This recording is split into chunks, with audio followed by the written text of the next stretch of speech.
viene. Se viene. Uy, se viene. Se viene. No sé qué pasa, pero se viene.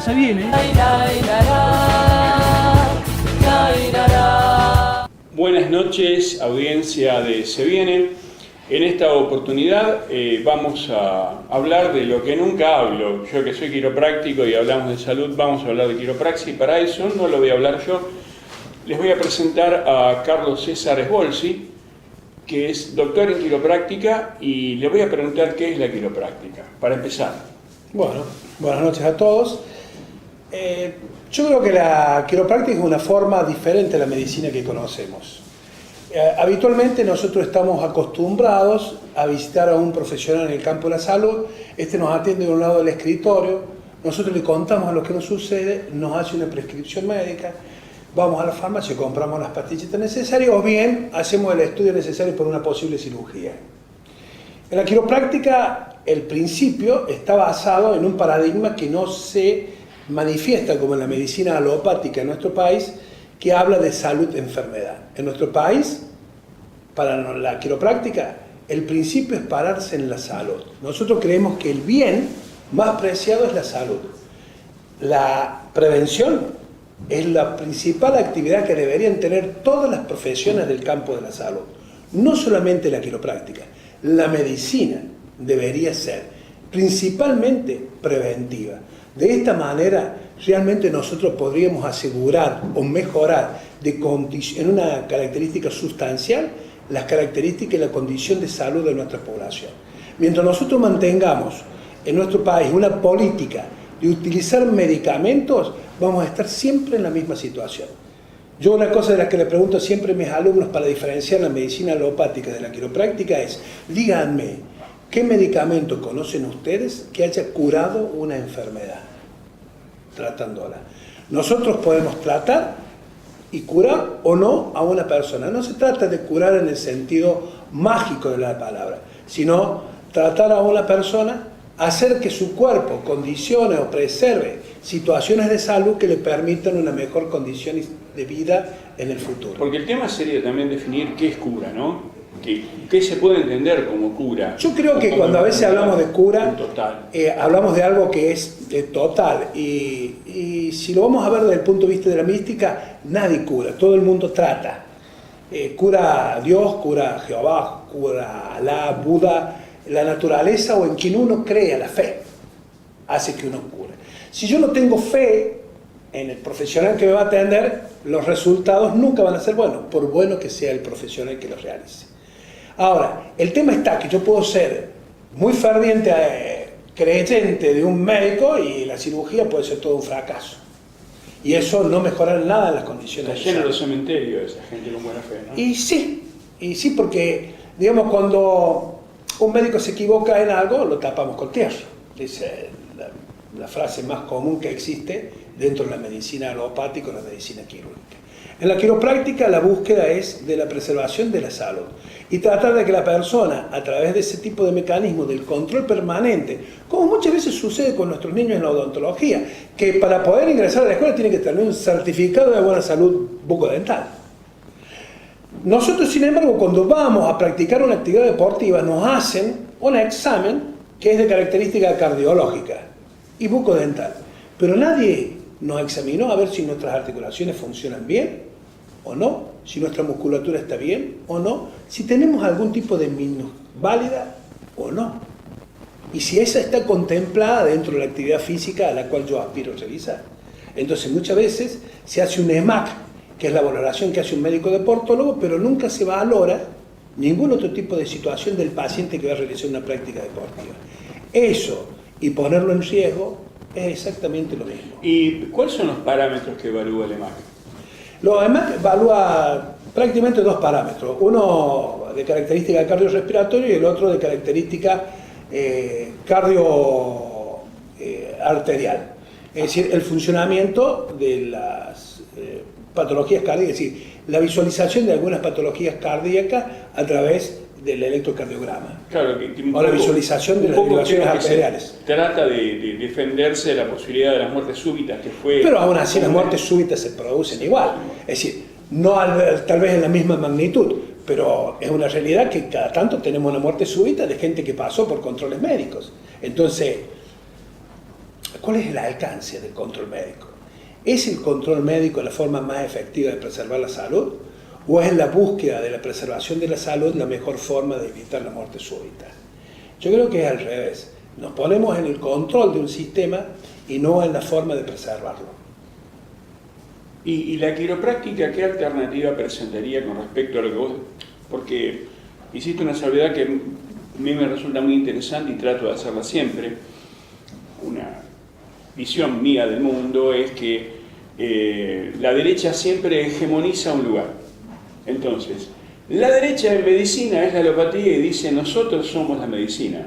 Sin embargo, vos estás planteando una posibilidad de que esa medicina no sea la oficial y que nosotros ejerzamos una alternatividad, sino que todas sean alternativas de la medicina como actividad del ser humano que tiende a la preservación de la salud. Yo creo que la preservación de la salud es la actividad de la medicina real.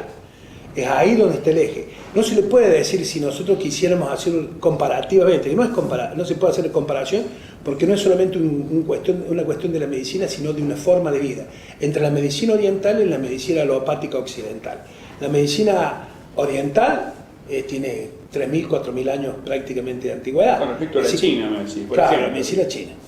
Por ejemplo, medicina china, las medicinas orientales, prácticamente medicina india todo. también, la ayurvédica. La ayurveda es mucho anterior a la medicina alopática nuestra, por lo tanto, yo creería que la alternativa es la medicina alopática, porque surge a posteriores de otras. Ya existían formas de medicina, incluso en la Europa central, en la época de los griegos, en la época de los romanos, no tenía que ver con las propiedades curativas de los medicamentos, tenía que ver con acciones mucho más naturales como el masaje, la movilización. Los gladiadores eran preparados y trabajados en esos términos para que pudieran combatir ante el César y en el circo romano, pero eran preparados preventivamente, eran mejorados en su condición física para poder ser gladiadores. Es decir, que había formas de mejorar la salud y la condición física de las personas sin intervenir sobre su salud. Y yo creo que esa es la metodología. Los controles periódicos, permanentes de nuestro esqueleto, evitar que nuestras articulaciones, por una cuestión de la misma forma que uno tiene, la homolateralidad, yo soy diestro, no soy zurdo, soy diestro, entonces el manejo de mi cuerpo del lado derecho y la predominancia del hemisferio izquierdo genera un cierto tipo de predominios musculares y articulares sobre el lado derecho, que va a tener mucho más gasto energético y funcional que lo que va a tener el lado izquierdo. Es decir que si nosotros pudiéramos realizar preventivamente chequeos de nuestro cuerpo en forma general, tendríamos una mejor calidad de vida. Porque cuando una articulación vertebral se disfunciona, tenemos que pensar que a nivel de un espacio intervertebral surge una raíz nerviosa. Esa raíz nerviosa tiene dos ramas, que son las más importantes. Una posterior, que es de característica somatosensitiva, y una anterior, que es de característica orgánico-receptiva. Es decir, va a los órganos y determina el funcionamiento de los mismos. Si los mismos tienen algún tipo de interferencia en la información nerviosa, yo voy a tener disfunciones hepáticas, digestivas, gastritis, dolores estomacales, problemas como diabetes, etcétera, etcétera. Bien, y digamos, la quiropráctica en la representación cultural popular está siempre identificada con maniobras de alta velocidad y con ruidos espectaculares y hasta tenebrosos, ¿no? Que de alguna forma, para algunos colegas, es un elemento de marketing, pero por otro lado genera cierto resquemor. ¿Es tan así o tenemos, o es una postura, es un paradigma, es una visión en cuanto a las metodologías de abordaje de ese cuerpo? Lo que pasa es que la quiropráctica es una ciencia que va evolucionando con el mismo ser humano. La quiropráctica se practicaba en los finales del siglo XIX, no es la misma quiropráctica que se practica en el siglo XXI. Evidentemente, como ciencia ha ido evolucionando, además ha ido publicando papeles de investigación que se han ido realizando sobre sus trabajos, y una de las cosas que ha definido es que el ruido no tiene una valoración clínica importante. El ruido forma parte de un mecanismo de cavitación que se produce por compresión y tracción de determinados tipos de gases que son el producto de la combustión interna de una articulación. Así como nosotros comemos y evacuamos vía intestinal, transpiración, vía urinaria, etc., los residuos, una articulación cuando produce la combustión como una unidad sellada, su elemento de residuo es un gas, que es nitrógeno. Este gas es el que genera a veces problemas que nosotros sentimos la necesidad como de claquear las articulaciones, de hacerlas ruido. Y eso nos da cierta sensación de alivio. ¿Por qué? Porque ese tipo de estructura, si bien es microscópica, la sensibilidad interna de la sinovial, de la articulación, es tan sensitiva que la percibe. Entonces, cuando uno hace un ajuste vertebral, lo que hace es polarizar una articulación cuando hace la puesta en tensión y crea dos polos, uno positivo y uno negativo, y el hidrógeno con su polaridad irá al positivo o al negativo según el momento en que se ponga en tensión. Si se pone en tensión irá al polo contrario y va a salir, y ese ruido que hace la cavitación, el ruido que produce el gas cuando rompe esa pequeña burbujita, que es una burbujita microscópica, es como cuando hacemos tronar los dedos, el mismo ruido. Claro. Sentimos la necesidad de hacerlo tronar los dedos porque ese gas está produciendo una motivación, una incentivación sobre la membrana de la sinovial desde la adentro. Entonces genera ese tipo de sensación. Pero al hacer un ajuste, lo que se escucha de ruido es eso. No importa si se produce ruido o no. Clínicamente el ruido no tiene ningún tipo de significado más que eso. Es la destrucción o no de una bolita de gas dentro de la articulación. Es decir, que no la destrucción, es la pulverización para permitir su pasaje a través de la membrana plasmática y nivelar su intensidad, su concentración entre fuera y dentro de la articulación. Nada más. No tiene significado. Puede no haber ruido y haberse hecho una corrección exacta, perfecta, y realmente que facilite al paciente una mejor calidad. Bien, quiero dejarte pendiente para el próximo bloque una pregunta. ¿Cómo son específicamente las maniobras? O sea, ¿a qué apuntamos? Si curamos trastornos, ahí me metí yo en ese mismo balbudo, ¿no? Trastornos posturales o, por ejemplo, solucionamos o abordamos un problema hepático, como vos dijiste, directamente en la búsqueda de la terapéutica. ¿Qué es lo que hacíamos con la quiropraxia? Si vamos a trastornos posturales, osteomioarticulares, en esa palabrita compleja, o también nos metemos con dolores de hígado, dolores de cabeza, impotencia sexual, qué sé yo. Dígame usted, doctor. Es buena la pregunta porque si nosotros pudiéramos disociar nuestro cuerpo entre órganos y aparato osteomioarticular o articulaciones y músculos, entre músculos y el hígado, sería fantástico porque tal vez podremos aislar muchísimas de las enfermedades que nuestro cuerpo sufre. Pero la realidad es que cuando yo tengo una patología de característica hepática, porque comí mucho, porque tomé mucho, porque me junté con los amigos, comimos un asadito, tomamos mucha cerveza, y mi hígado no estaba en condiciones de soportar esa carga, yo tengo dolor de cabeza, porque no me duele el hígado, me duele la cabeza, me duele la espalda, en la zona posterior derecha, y eso es los que a veces puede llevar a la consulta de una persona. En ese caso nosotros estaríamos actuando sobre los efectos de la patología hepática. El tema es definir clínicamente cuál es el problema. Es decir, saber cuál es el origen de una problemática y no solamente cómo corrijo una disfunción articular. Yo creo que hay patologías que la producen disfunciones articulares. Por ejemplo, yo tengo muchos pacientes que, sin advertirlo, yo mismo ni los pacientes, ellos manifiestan que tienen gastritis desde hace mucho tiempo. Y yo estoy evaluando su columna vertebral y en la columna dorsolumbar, entre la vértebra torácica 11, la 12, la lumbar primera y la lumbar segunda, está lo que se denomina charnela dorsolumbar, que es un área de transferencia de fuerza de las cadenas osteomioarticulares, que vos decías recién, tanto cruzadas como directas. Es un punto de convergencia, por eso se llama charnela, porque es como una bisagra. Es donde nuestra columna vertebral pasa de tener articulaciones que son paralelas a nuestro cuerpo a las articulaciones que están en nuestra columna lumbar, que son sagitales a nuestro cuerpo. Esa área de modificación de posición es un área de transferencia de fuerzas, que lógicamente tienen que converger para pasar de un movimiento de flexión a un movimiento de características rotatoria o también de inclinación. Es decir, que hay una complejidad mucho mayor en el pasaje de la fuerza de un segmento a otro. Muchas veces la disfunción de esos segmentos, cuando es tratada, el paciente nos comenta a posteriori que él venía sufriendo de una gastritis crónica desde hace aproximadamente 10 años, y que desde que tuvo la última visita, esa gastritis desapareció. Y cuando empezamos a revisar qué fue lo que hicimos para mejorar esa condición de vida que no lo teníamos pensado como tal, nos encontramos con que una corrección a ese nivel mejora esas condiciones. Lo mismo que muchas de las correcciones a nivel dorso-lumbar mejoran un montón de órganos. Y a nivel torácico también el funcionamiento, tanto del aparato respiratorio como del cardiopulmonar. Porque evidentemente las raíces nerviosas de la columna torácica tienen directamente en sus ramas anteriores la inervación de los órganos que son vitales para la vida. Y cuando está mal, tenemos dificultades respiratorias. Por eso que a medida que avanzamos en la edad y nuestra columna torácica se entorpece en la funcionalidad de los movimientos, tenemos más afecciones cardiorrespiratorias que cuando somos jóvenes. Y nuestra columna funciona de una manera apropiada, de una manera normal, de una manera, llamémosle, sana. Que no es exactamente así, porque sano no es la ausencia de síntomas, sino estar sano es algo mucho más importante que eso. Según las mismas definiciones de la Organización Mundial de la Salud, la ausencia del dolor no es salud. Claro, claro.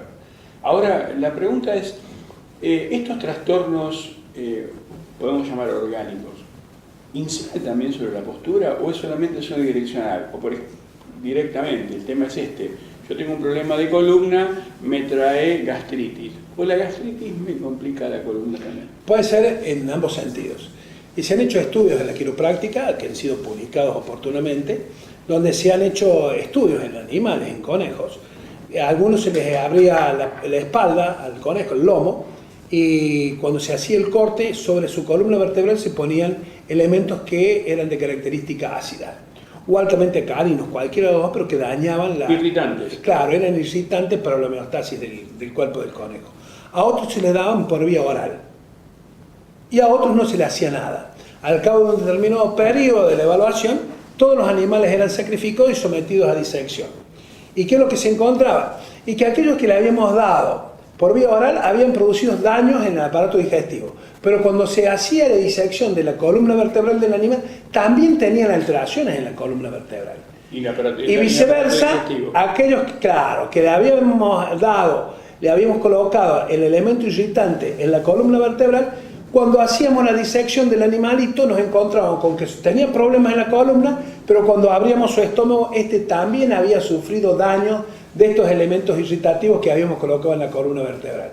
Hoy, para hacerlo más conocido, con algo que la gente conoce mucho más, se sabe que la artritis reumatoidea, que antes creíamos que era una enfermedad, que tenía determinado tipo de limitaciones y que se producían nada más que a nivel de las articulaciones, hoy se conoce que tiene mediadores químicos que ascienden por nuestra columna vertebral, por nuestra médula espinal hacia nuestro cerebro. Por eso es que el avance del deterioro muchas veces es muy difícil de controlar.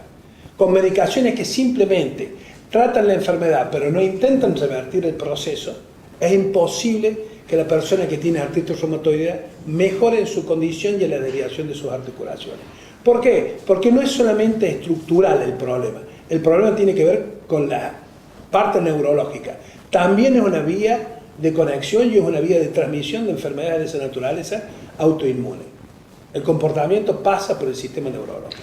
Claro, yo veo una de las cosas que me sedujo de la práctica nuestra es que sin utilizar una organización del conocimiento diferente al que podemos llamar convencional o académico, ligado a las ciencias básicas, la organización y la visión que tiene la quiropráctica es diferente de la medicina occidental.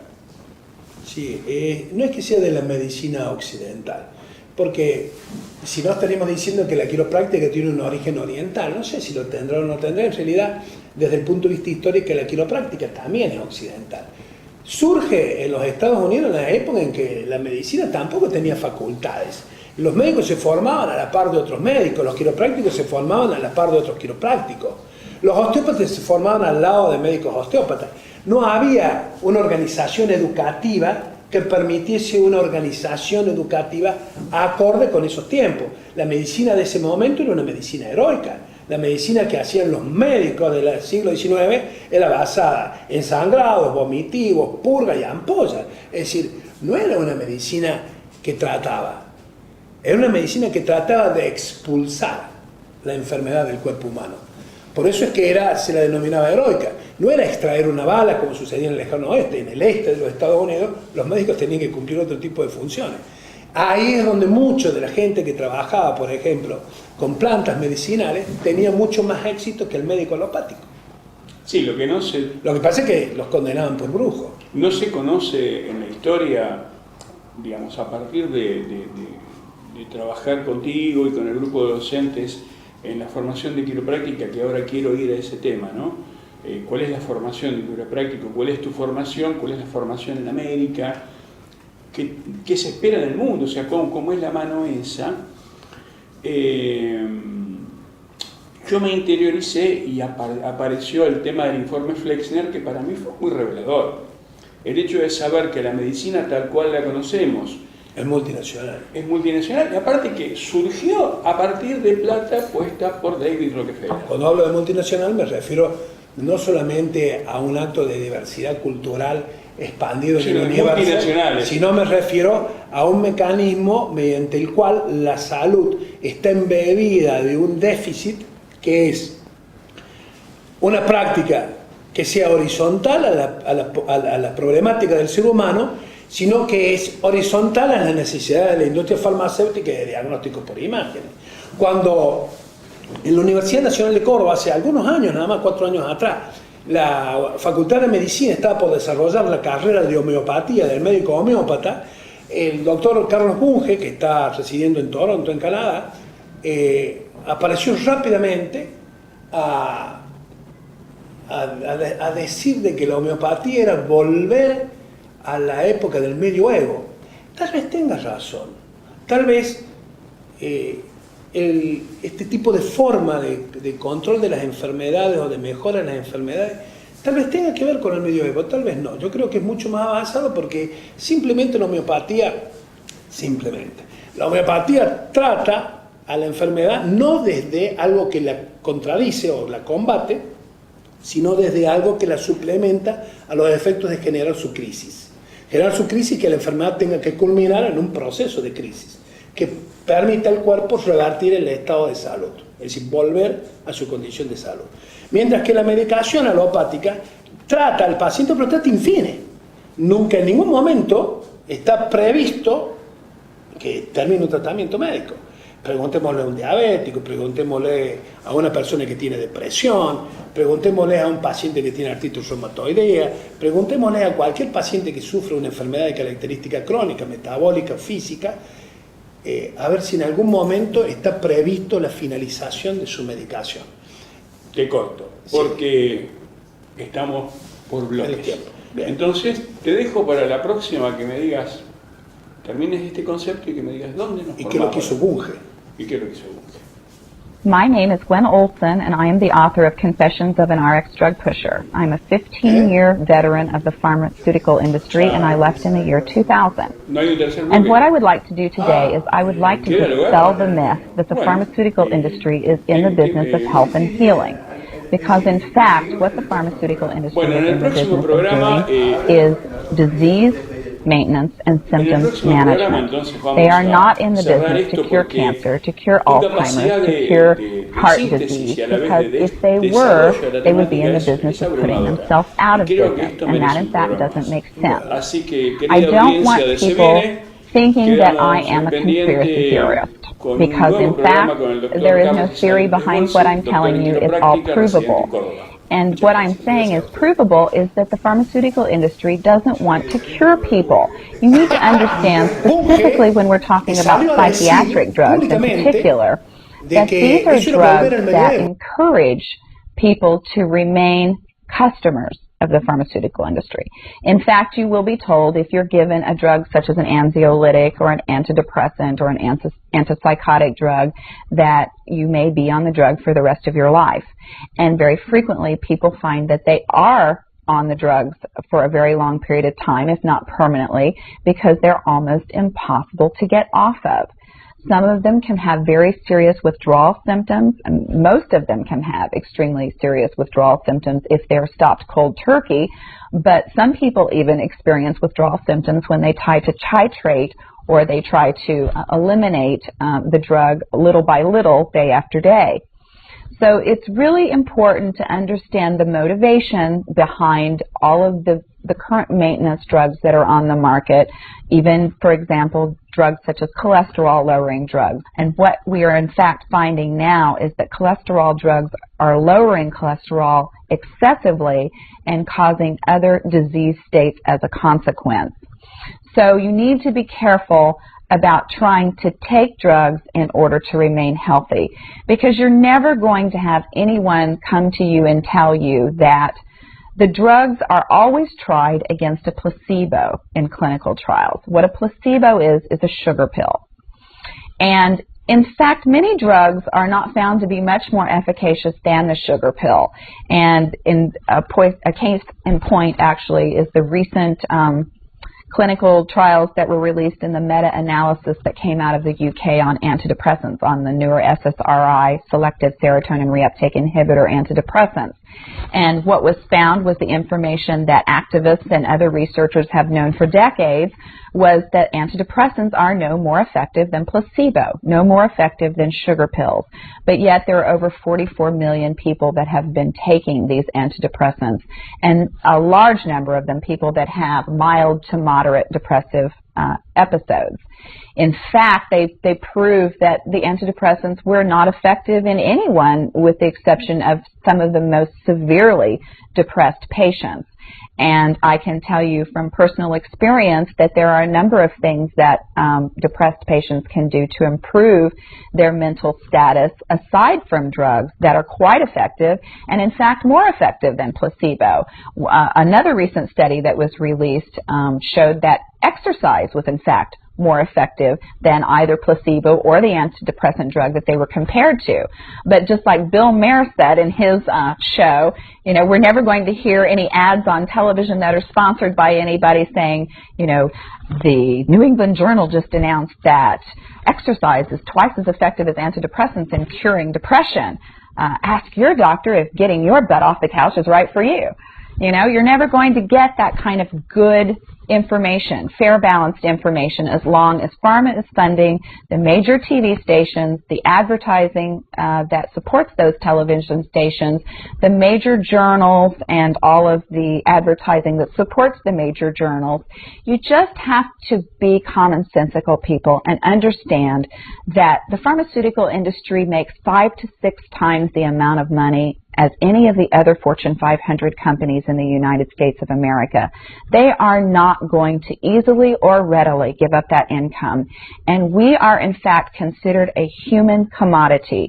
Our loved ones, our children, our elderly are considered cash cows that are preyed upon by pharmaceutical reps such as myself, who are encouraged to go in and build market shares without thinking about the consequences to patients, without knowing the misinformation that they are distributing, without being aware that the clinical data has been contrived, or that the patient populations have been cherry-picked, or that the side effects have been minimized and reported in such a manner that it doesn't present the information correctly. I spent 15 years in this industry. I was one of the best, but I'm here to tell you that the industry has run amok, that we are at a severe crossroads in this nation, and that we have got to take our power back, and we have got to start making the pharmaceutical industry accountable for their actions and for the defective products that they're putting on the market. It won't be long before every American is affected by this disaster, and we need to be aware of what the differences are between diseases, between disorders, and between syndromes. Because if it doesn't have to be scientifically proven, if there are no tests, if there are no blood tests, CAT scans, urine tests, MRIs, if there is nothing to document that you have a disease, then you in fact do not have a disease, you have a disorder, and it has been given and has been diagnosed pretentiously, and you need to get yourself educated and understand that there are options, and those options are much more effective than drugs. You need to look into the nutritional aspects of your diet and your lifestyle aspects. Are you exercising? Are you taking care of yourself in the ways that you need to be proactive about your health? Because once you start down the road of taking one prescription drug on top of the other, you will be a lifelong customer for the pharmaceutical industry, and your choices will be truncated. So I would like to ask you to please self-educate, be proactive, and share the information with others. The next victim could be someone that you love. Thank you.